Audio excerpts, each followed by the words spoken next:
This is by Dr.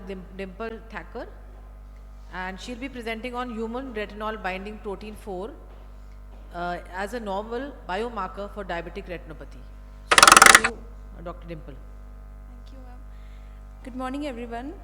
So today I'll be presenting, the topic of my presentation today is human retinol binding protein 4 as a novel biomarker for diabetic retinopathy.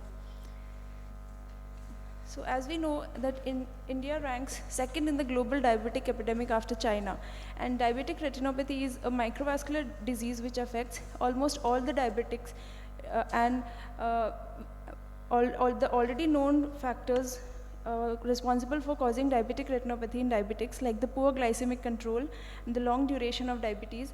Even after controlling these factors, it does not prevent the development of retinopathy in the diabetics.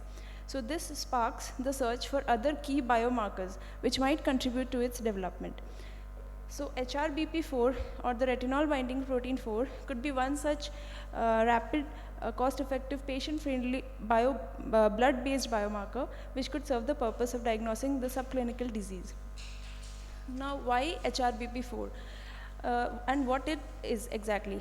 The retinol binding protein 4 is a 21 kilodalton plasma protein which is a member of lipocalcin family, and it has got the main role in transporting the vitamin A or retinol to the eye and other tissues. But interestingly, it has recently been identified as a cardiometabolic risk factor, which is also responsible for regulating the insulin sensitivity, oxidative stress, inflammation, and lipid metabolism. Here's the structure of the RBP4 protein. So the well-known canonical functions of RBP4 is to transport vitamin A or retinol to the eye and other tissues. But the recently reported non-canonical functions of RBP4 are its role in impaired insulin responses. So these are the mechanisms by which it is responsible for insulin resistance. Like it has got role in the beta cell dysfunction. It causes inhibition of insulin signaling in the muscle. It also promotes gluconeogenesis.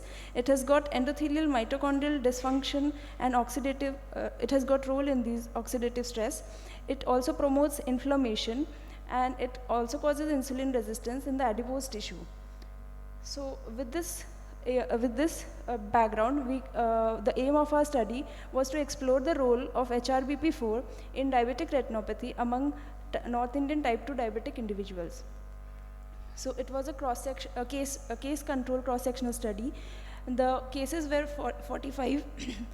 They were type 2 diabetics with retinopathy, 45 controls without type 2 diabetics without retinopathy, and it was done at JNMC AMU. And individuals with type 1 diabetes, subjects with acute infection or inflammation, and individuals with macrovascular diseases were excluded from the study. After taking the fundus photographs of the patients, the retinopathy was graded according to the latest ETDRS guidelines, and the fundus photographs were taken using the VisuCam camera at Zeiss camera. Then 5 ml blood was collected from the patients following the full aseptic conditions. The blood was centrifuged, and the 3 ml serum was used for biochemical investigations, and 2 ml was stored at minus 20 degrees Celsius for HRBP4 estimation until it was analyzed. The analysis of the HRBP4 was done according to the guidelines given by the manufacturer of the kit, and it was performed by using ELISA. The kit was procured from Christian Biosystems, Mumbai, India. So coming to the results of our study, we could see no significant difference between the age groups of both age in both the groups. And HbA1c and fasting blood glucose were also similar in both the groups, suggesting that both the groups were suffering from diabetes. Then coming to the duration of the diabetes, postprandial blood glucose, urea, and creatinine. All of these showed significant difference between the groups, but they were high in both the groups, suggesting that the patients had poor glycemic control. Now coming to the relevant finding of our study, the mean HRBP4 level, it was higher, significantly higher in cases as compared to the controls. We could see Okay, we don't have a marker. So we could see that in the cases, the HRBP4 level was around 96, while in the controls, it was around 56 microgram per ml. Now the ROC curve analysis of HRBP4 showed that RBP4 is a strong biomarker to distinguish between the diabetics and from the patients without diabetics. And this is the bubble plot which is depicting the relation of the RBP4 between the grades of diabetic retinopathy. Okay, sure. And so several studies have reported HRBP4 in various conditions like metabolic insulin resistance, metabolic syndrome, and other diseases. And the limitation of our study was the sample size was less to extrapolate it to the Indian population.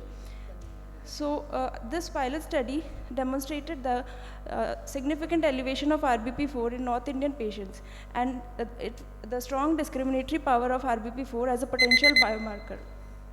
Thank you. So in a community-based scenario, how do you think we can monitor these levels? So, ma'am, You need a good lab, I think, for all this. Exactly.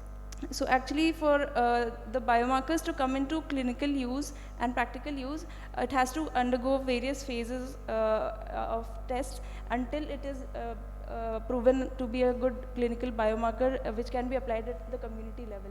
So currently it is not come in that scenario. It is just the pilot study. The aim was to just show that whether it is raised or not in the retinopathy patients compared to those without retinopathy. Okay, so I think it holds a promising future. Thank you.